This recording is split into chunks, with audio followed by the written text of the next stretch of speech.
in whose name this march and rally has been called. I want to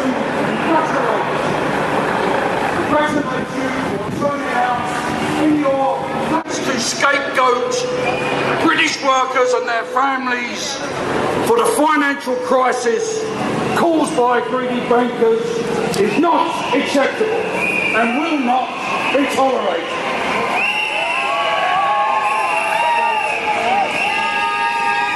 We have a range of speakers who are going to tell you why. And the first one is Francis O'Grady, Deputy General Secretary of the TUC. Francis.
On democracy from the CBI, whose leaders have just awarded themselves a 49% pay increase. Who voted for that? And I've got to say something else, because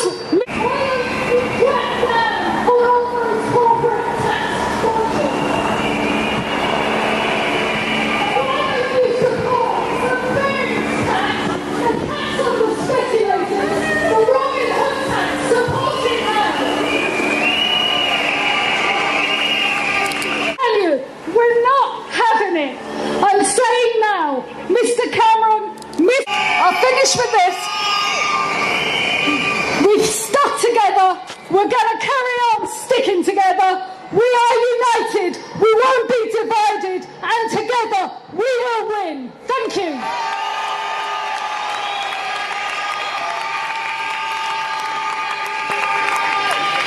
Well done, Francis. Now look, I don't want to spoil your fun, but I've been asked if the banners could either be taken down or moved to the side so people that are still marching in can see what's going on. Now, we're going on to our next set of speakers. They're from workers in the education sector. Reverend John Mark and Christine Blower, General Secretary of the National Union of Teachers.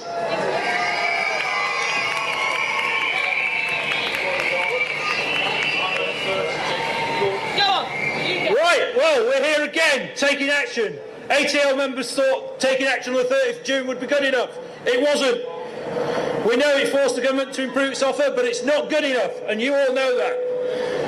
Old school and college staff will have to pay more, and the three-quarters of us that are not near retirement are going to work less and work longer and get a lot less. You all know it's not a fair offer. Teachers, lecturers and support staff, like public sector workers, all of us taxpayers, have a commitment to their jobs and the people they work with. ATL members didn't want to strike in June. We don't want to strike today, but here we are. But we care about our students and we care about our profession. I was talking to younger staff this week, and they were worried about the future of their pensions and whether they can afford to pay them. And so that's why we're here today. ATL is not a militant union, but it never will be. And we're here because we're reasonable people, and we're asking the government to be reasonable with us and give us reasonable pensions. We don't believe the negotiations can be based on the government's assertions that it's true because we say so. We need evidence. We are living longer, but does that mean that older people have to live without dignity? A fair pension for all is what we need, and we need this government to be fair with people who show dedication and commitment to people in this country.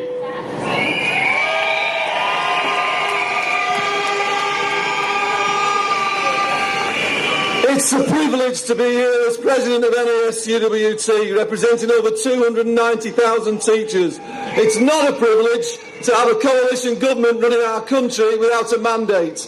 We are all here with a mandate from our members to stand up for public services, to take industrial action.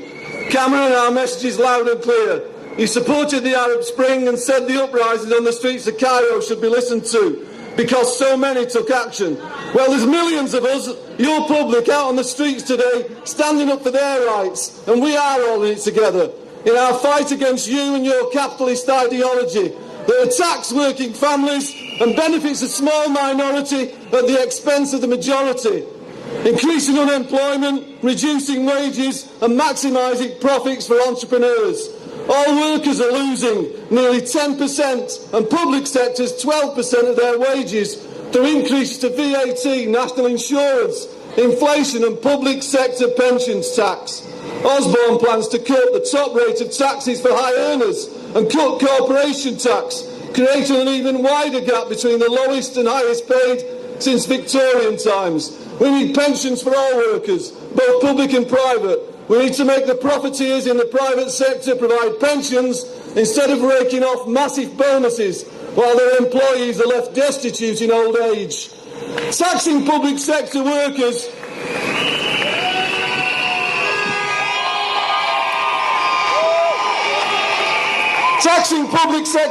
while entrepreneurs amass huge profits and get increased bonuses is corrupt. I'll just finish off, all right. Today, NASUWT supports a national day of strike action. Tomorrow we will start a rebel...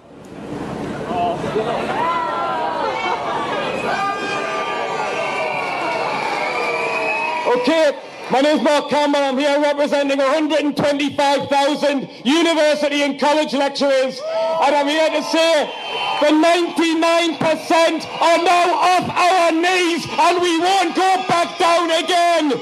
We are here to tell this government we will not work longer. We will not accept pay cuts. We will not accept the cuts of the 1%. We are here to stand up for all of the public services. We are here to say enough is enough, and the line is now in the sand. And if that means come January, come February, we will be out again in our millions, and we will stay out until we win. We are not for compromising on our pensions. We are not for compromising on our public services. The only people who need to compromise are the bankers. They need to take the cuts for the mess they've made of our country. It's as simple as that. We have to take the strength of today, and we have to go out and fight and fight and fight until we win. I tell you what, it looks great from up here, and I'm going to ask you to give a big round of applause for my young teachers and UT members who are here, because it's young and old standing together. I can tell you, this is the biggest ever strike of women. There are so many women on this strike. It's fantastic. Right, we represent in the National Union of Teachers 308,000 people, but here's a different number.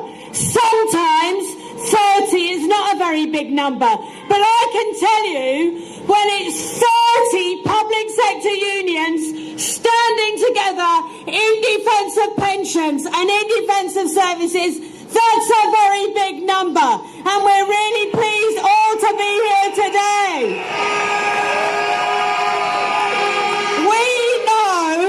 We know that if we had fair tax in this country, if we didn't have tax dodgers, and if we had a Robin Hood tax, we wouldn't be anywhere near this talk that we've got in the economy. Because there are people who can pay, and they need to be made to pay. We were on strike on June the 30th. We lobbied on October the 26th. My young members lobbied on October the 26th. MPs have begun to hear the call, but the fact is we also have to be on the streets making sure that we make the case. Parent supporters, the general public supporters, our own members absolutely support us. So make sure that anybody who hears about pensions hears that they're fair and affordable in the public sector, in the private sector, and our state pension, because we stand for fairness across the board. Fair pensions for all, everybody. Thank you. Very much. I'm told that the last count, and I don't know how long ago it was, that there's 20,000 of you here today. Well done, well done. Christine just mentioned state pensions. We're here primarily because of public sector pensions, but we're concerned about all pensioners, and it's absolutely right that our next speaker is Barry Todman from the National Convention of Pensioners. As a trade unionist and a pensioner, it's a great privilege to be able to address you here today at this historic event.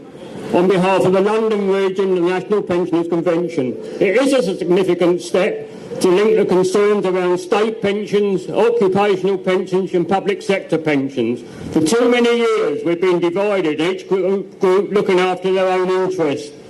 First, there are the pensioners struggling to get a decent state pension.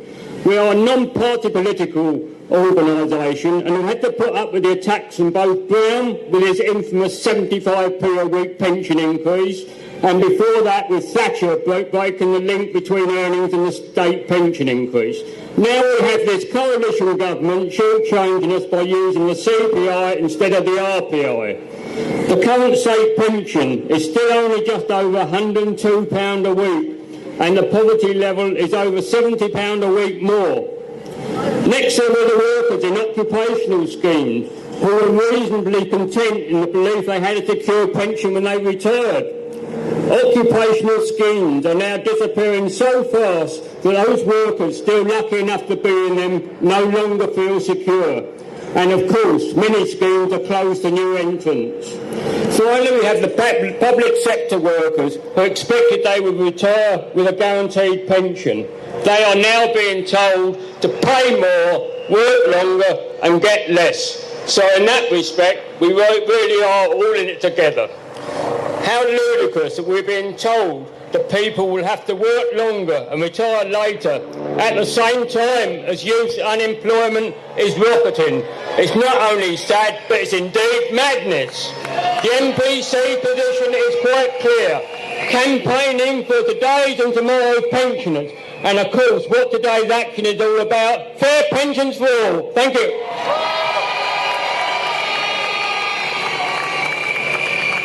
Thank you, Barry. Well done.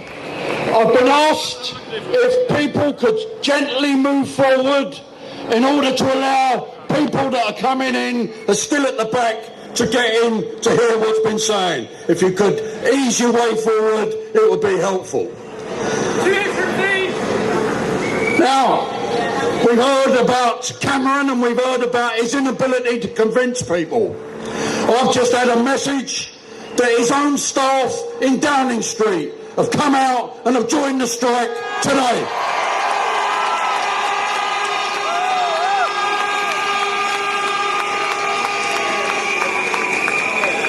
Our next group of speakers are from the health workers from the health sector. They are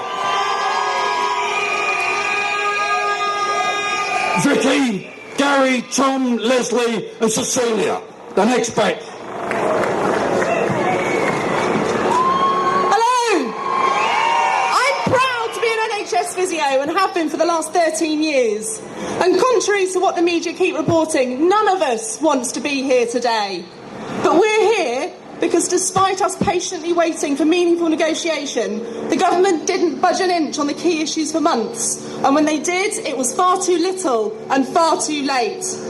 We've also patiently borne the brunt of an economic crisis that's not of our making by accepting pay freezes, job losses and attacks on our terms and conditions. We've already compromised on our pensions less than 4 years ago. The ink is barely dry on the agreement that marked the transition to a more affordable and sustainable scheme. And now, despite the fact that the 2010 NHS pension scheme was surplus to the tune of £2 billion, they're back for more. The average NHS pension is £7,000 a year, with female scheme members getting nearer £4,000. That's not very gold-plated at all. And this is a pension that will be reduced by another 25% by the time I retire, if the government has its way with slashing the final salary scheme. But I want to talk to you about pension age. Many of us in the NHS do physically arduous jobs and simply won't be capable of continuing to do so until we're in our late 60s. Already, more than 2/3 of physios suffer a work-related injury during their careers, and this figure's only going to increase with an already exhausted physios and support workers working on even longer. Last week, I was crouched on the floor between a bed and a table, one leg wrapped around my stroke patient's foot to keep it on the floor, and a hand under her hip to hold her up as she tried to stand. This elaborate game of Twister's pretty standard in a rehab setting. But after about 20 minutes, she looked down at me, completely unprompted, and said, "And they want you to do this till you're 65? No, I had to correct her, until I'm 68. Our patients, who know what it is we do, think it's insane that we'd be expected to keep going in these roles until we're 68.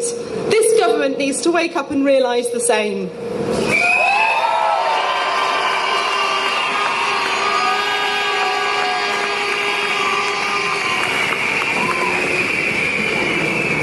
I have a dream. I have a dream that one day this government will treat public service workers with decency. I have been an ambulance man, a policeman, now a radiographer, a whole working life dedicated to public service. These jobs don't pay enormous salaries. If the acquisition of wealth had been my goal, I would have chosen other careers. Banking springs to mind. But having a social conscience I chose public service, thereby contributing towards a decent society. For this, part of my reward would be a reasonable pension. Even Lord Hutton's report agrees it is not gold-plated. I am now angry at having to desert my patients today for the sake of self-preservation. Angry with this government that treats us with such contempt. A fortune has been spent reforming the NHS pension scheme, negotiated, agreed and signed off. Now torn asunder, barely before the ink's dry. Mr. Cameron, that truly is irresponsible. They say it is unaffordable, despite receiving £2 billion per annum, more than it pays out. You don't read that fact in the press. Good people, we are in this together. We look after the sick, we protect, defend and educate. We clean our streets and many other roles essential for a decent and civilised society. I have a dream that when asked, can we change this government's mind, we can respond with, yes, we can. Everybody, yes, we can. Yes, we can. Thank you.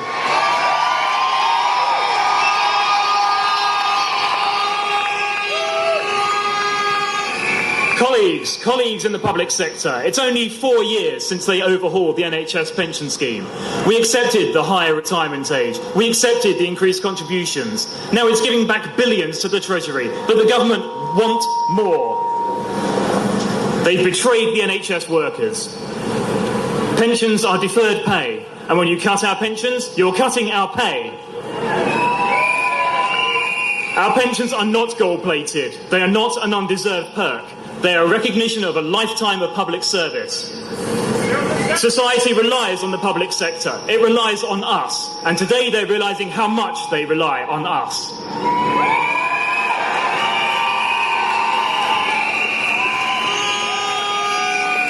The doctors, the BMA, are with you in the fight for fairer pensions. A fair deal for the public sector. The fight goes on.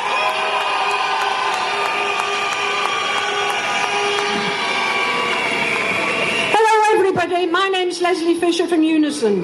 We were picketing this morning in Haringey and we were overwhelmed by the public support we got. Not what the government were telling us, that the people who are in the private sector don't like us and hate the fact that we get a reasonable pension. We were overwhelmed by support from the public, from patients, from people working in the private sector. I want to make 2 brief points. One is about the £2 billion surplus which is made by the NHS pension scheme that goes to the Treasury every year. And I don't think we've made enough publicity about that, because that completely undermines the government's argument about affordability and that we are dragging the private sector down and taxpayers are having to pay for it. Another point I want to make is about the demonisation of the public sector. The government portrays us, public sector workers, as parasites on the private sector, which produces all the wealth. There was a letter in a paper yesterday which expressed this much better than I can. It said that the public sector does not directly produce wealth, but it is the muscle that enables mobility. It's the brain that facilitates invention. It is the heart from which civilization flows, and without it no state can function. Remove it and chaos ensues.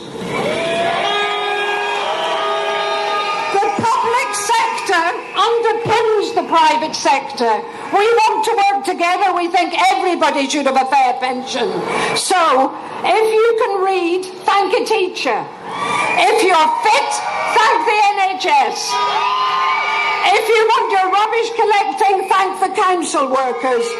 There's a big fight ahead for the public sector, not just pensions, and we're all in it together. Thank you.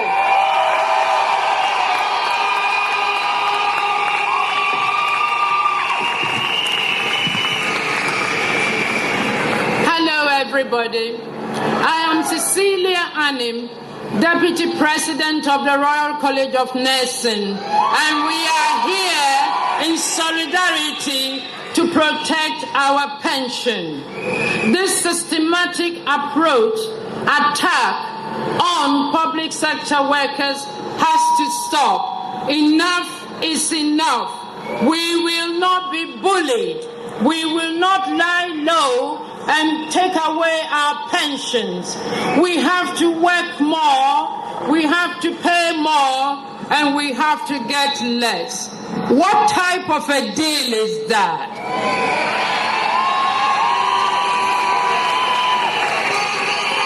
Do you think this is a fair deal? I tell you it is a false deal. Yes, it's a false deal.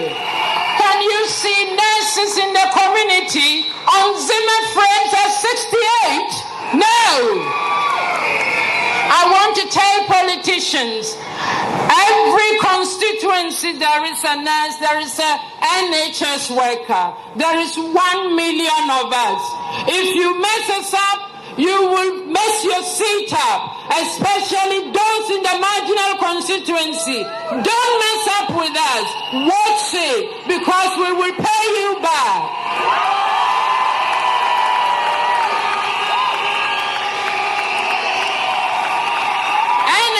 Pension is not a freebie. It's a gift. We work very hard and we pay for it every day of our life.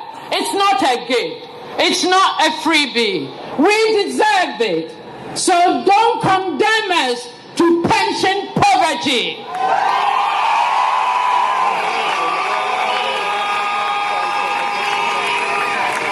We are going to fight this for all that we take. Your unions need you, and let's support them.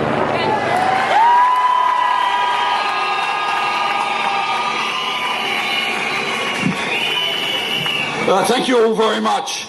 I want to thank you as well for moving forward, but I'm now going to tell you to stop. We don't want to get into any crash situations, so thanks for your cooperation.